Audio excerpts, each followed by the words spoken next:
Oke, halo semuanya, di channel Kode Awan. Baik, di video kali ini saya akan memberikan beda dari video-video sebelumnya ya. Jadi jika di video-video sebelumnya saya lebih sering memberikan tutorial teknis terkait dunia perkodingan ini. Nah, sekarang di sini saya akan mencoba sesuatu yang hal yang baru yakni memberikan pengalaman saya sebagai programmer. Oke, jadi ini disclaimer terlebih dahulu. Saya di sini tidak maksud menggurui, tapi ingin meng-share pengalaman saya dan menurut saya ini merupakan hal yang efektif di diri saya. Jadi saya akan meng-share ke teman-teman semua supaya kita semua bisa belajar coding dengan lancar dan juga terarah seperti itu. Oke, jadi di sini saya akan memberikan tutorial ya, cara lancar coding versi kode awan. Jadi disclaimer lagi sekali bahwa saya ini di sini berdasarkan opini saya pribadi ya, bagaimana cara belajar codingnya. Mungkin hal yang benar tidak tidak hanya opini saya, jadi banyak hal yang benar, jadi banyak jalan menuju Roma ya. Tapi di sini saya akan share pengalaman saya pribadi.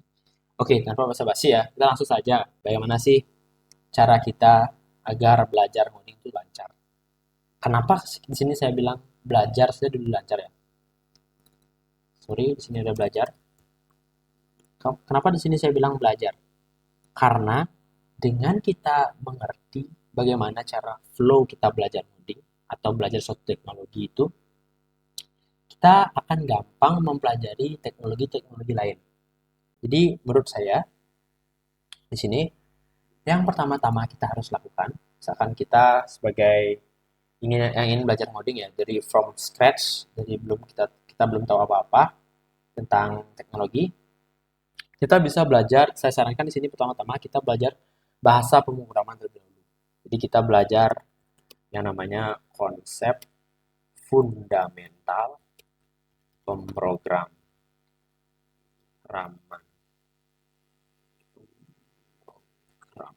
Oke,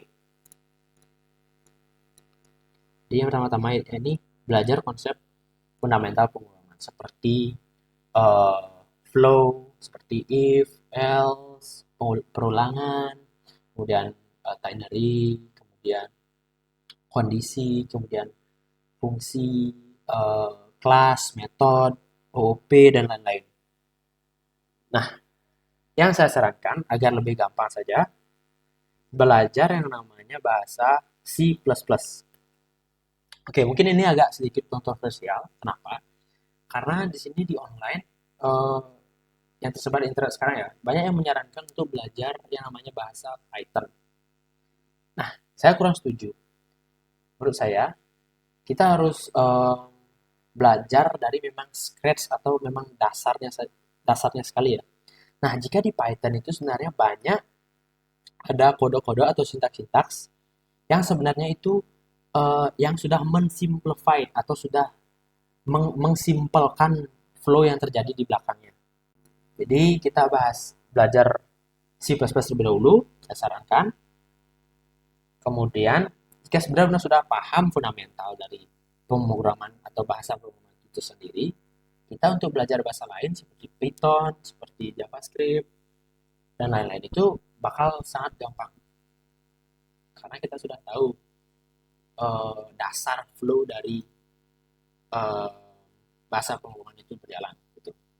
Jadi nggak dasar banget sih sebenarnya, tapi lumayan eh, ngerti kita flow bagaimana. Nah, setelah kita belajar fundamental, kita menurut saya di sini kita bisa menentukan bidang tag yang akan diambil gitu. Nah, jadi setelah kita tahu fundamental pemrograman, menurut saya kita harus menentukan bidang apa sih yang akan kita tekuni. Nah, bidang itu ada apa saja sih? Nah, bidang itu ada web, mungkin Android, mungkin aplikasi desktop, mungkin iOS, mungkin mungkin Linux, mungkin. dan lain dan lain-lain. Dan ada banyak sih, bukan bukan hanya berkedok aplikasi ya, mungkin juga ada yang lain seperti machine learning, mungkin ada juga eh, cloud computing dan lain-lain. Seperti itu. Jadi kita akan tentukan dulu. Memang dari awal itu mungkin kita tidak tahu apa yang ingin kita ambil ya. Tapi mungkin kalian bisa searching terlebih dahulu di Google atau di YouTube, apa sih yang ingin atau bidang yang ingin kita tekuni. Seperti itu. Itu menurut saya. Kemudian setelah kita belajar ini, kita sudah tahu fundamental pemrograman itu seperti apa. Dan ini juga termasuk tool ya. Ini juga termasuk tool pemrograman seperti VS Code, Git, mungkin terminal belajar dan lain-lain. Jadi ini memang prosesnya itu nggak instan ya, nggak ada instan di dunia ini. Jadi menurut saya itu seperti itu. Kemudian setelah belajar ini fundamental pemrograman, kita belajar, kita akan menentukan bidang tech apa yang kita akan kita ambil. Setelah itu kita akan membuat project langsung.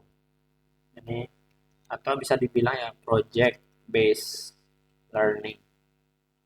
Ini.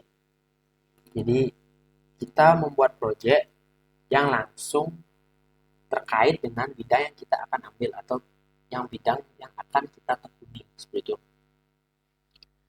Misalkan kita akan mempunyai web, kita membuat misalkan aplikasi, um, kita fokus kepada fungsi aplikasinya saja terlebih dahulu ya.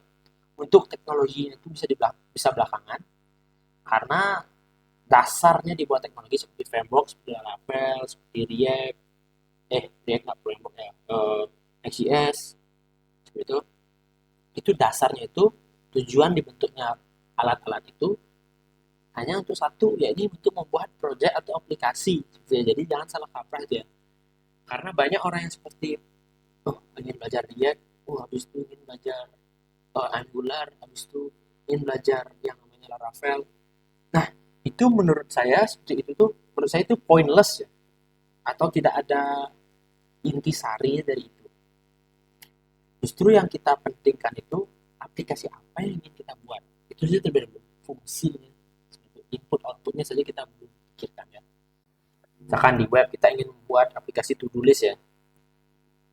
Yang ini sudah seperti aplikasi yang wajib lah dibuat seperti untuk pemula seperti itu dahulu. Kita ingin membuat aplikasi to-do list. Nah, jika kita sudah menentukan aplikasi apa yang kita ingin buat, baru kita tentukan yang namanya teknologinya. Nah, dan saya sarankan kita yang menentukan teknologi ini, kita harus seperti stick pada satu teknologi. Misalkan untuk web, misalkan saya di sini ingin menekuni teknologi Next.js, dan untuk backendnya juga menggunakan JavaScript, yakni dengan menggunakan yang namanya Express. Gitu, misalkan Next.js plus Express. Mungkin database kita bisa ambil lagi satu untuk menyimpan data kita, misalkan MongoDB. Jadi kalian tentukan dari awal yang apa teknologi yang akan kita pakai, yang Anda akan pilih. Kemudian langsung bisa membuat project langsung ya. Jadi kita langsung buat projectnya, dan di dalam pembuatan project itu kita akan belajar apa saja yang sebenarnya teknologi ini bisa lakukan, seperti bagaimana caranya untuk uh, mengatur tampilan atau mengatur logiknya, kemudian dan lain-lain. Jadi yang paling penting itu sebenarnya ini konsep fundamental. Jadi kita harus tahu, setidaknya kita tahu flow bagaimana sebenarnya program kita itu dijalankan seperti apa.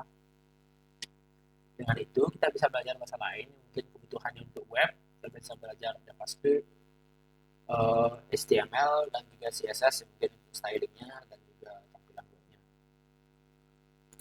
Seperti itu. Dan perlu di sini catatan ya, Catatan, menurut saya itu jangan terpaku kepada teknologinya. Kita harus tahu bahwa tujuan dari teknologi, tujuan dari misalkan JavaScript atau misalkan Framework seperti Laravel, Next.js itu tujuannya satu, yakni membuat aplikasinya itu jalan, membuat aplikasi terwujud seperti itu. Jadi mungkin banyak ada orang bilang seperti di internet mungkin oh ini jelek, React jelek, mungkin Laravel jelek gitu. Tapi untuk apa gitu seperti itu. Jadi kita menurut saya kita harus proses bisnisnya kita tentukan terlebih dahulu. Jadi kita jelas tujuannya. Itu teknologi itu hanya tools yang untuk kita pakai untuk mewujudkan aplikasi yang akan kita buat. Gitu. Jadi dengan kita atau kalian melakukan tiga hal ini, menurut saya kalian akan terjamin sekali seperti terarah. Jadi ini seperti gambaran besar saja yang perlu digarisbawahi juga. Jadi dengan kita project based learning, kita akan belajar membuat project. Ini kita akan ketemu masalah-masalah yang memang sering kita temui pada saat membuat project akhirnya, mungkin pada saat bekerja nanti ya seperti itu. Oke, mungkin sekian video kali ini. Jika ada pertanyaan bisa tulis di kolom komentar. Jangan lupa di like, comment, dan subscribe. Bila ada salah kata mohon dimaafkan dan akhir kata saya ucapkan terima kasih.